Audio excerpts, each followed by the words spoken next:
வடக்கு ஏமன்ல ஹவுதி படைகள் ரொம்ப தெளிவா இருக்கிறாங்க. அரசாங்கத்து ஒன்று நடக்கிறது. அது அல்லாம இன்னொரு போராளி குழுக்கள் ஒன்று இருக்காங்க. அந்த போராளி குழுக்கள் தென்பகுதியில இருந்து முன்னேறி வருவதற்கு அவர்களுக்கு ஆயுதம் கொடுக்கிறாங்க. யாரு? யுனைடெட் அரபு எமிரேட்ஸ்.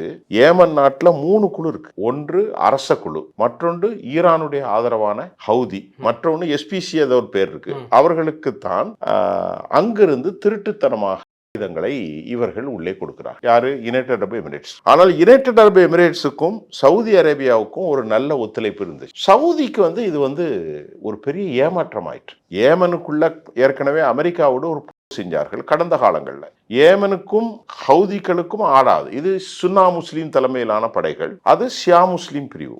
அது ஒரு கடும் போக்குவாத ஈரானுடைய ஆதரவு கொண்ட படைகள் தான் அமெரிக்காவுக்கு எதிர். உங்களுக்கு தெரியும் ஹவுதிகள் யார், அப்துல் மாலிக் அல் ஹவுதி யார் என்பதெல்லாம் உங்களுக்கு தெரியும். அப்ப அவர்களை உடக்குவதற்கு அந்த சவுதி அரேபியா பார்டரை பகிர்ந்து கொள்ள இருக்கக்கூடிய ஏமன்ல இருக்கிறதுக்காகவும் இவர்களும் சேர்ந்துதான் இணைந்தார்கள். யாரும் சேர்ந்து? யுனைடெட் அரபு எமிரேட்ஸ், யுஏயும் சவுதியும் சேர்ந்துதான் இணைந்து தாக்குதல் நடத்தினார்கள் அமெரிக்காவுடைய போர்ஸ் மூலம்.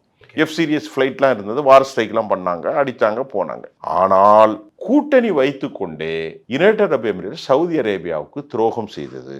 அந்த நாட்டிலிருந்து போர்ட்ல இருந்து வரக்கூடிய ஏற்றி கொண்டு வரக்கூடிய சேட்டலைட் பிக்சர்ல அவர்களுக்கு போட்டு கொடுத்துட்டாங்க. யாருக்கு? சவுதிக்கு. சரக்க உனக்கு தெரியாம அங்க உள்ள ரெபல்ஸ் குரூப்புக்கு, எஸ்பிசி நினைக்கிறேன், அவர்களுக்கு இவர்கள் கொடுத்தார்கள். யாரு? யுனைடெட் அரபு எமிரேட்ஸ். இது சவுதி உடனே கேட்டாங்க, என்னப்பா நாம 2 பேருமே யாரை ஒடுக்க வேண்டும் நினைக்கிறோமோ அந்த படைகளை தெற்கிலிருந்து வடக்காக இவர்கள் நகட்டுகிறார். அப்படி நடக்கும்போது அது யாருக்கு பாதிப்பு வரும்? சவுதி அரேபியாவுக்கு தான் பாதிப்பு வரும். 2 பேரும் யாரை ஒழிக்கணும்னு நினைச்சாங்களோ அவர்களுக்கு எதிராம இடையில கம்பு உருவுற வேலை யார் செய்றா? யுனைடெட் அரபு எமிரேட்ஸ். இதனால இம்மீடியட்டா தாக்குதல் நடத்திட்டாங்க. யாரு?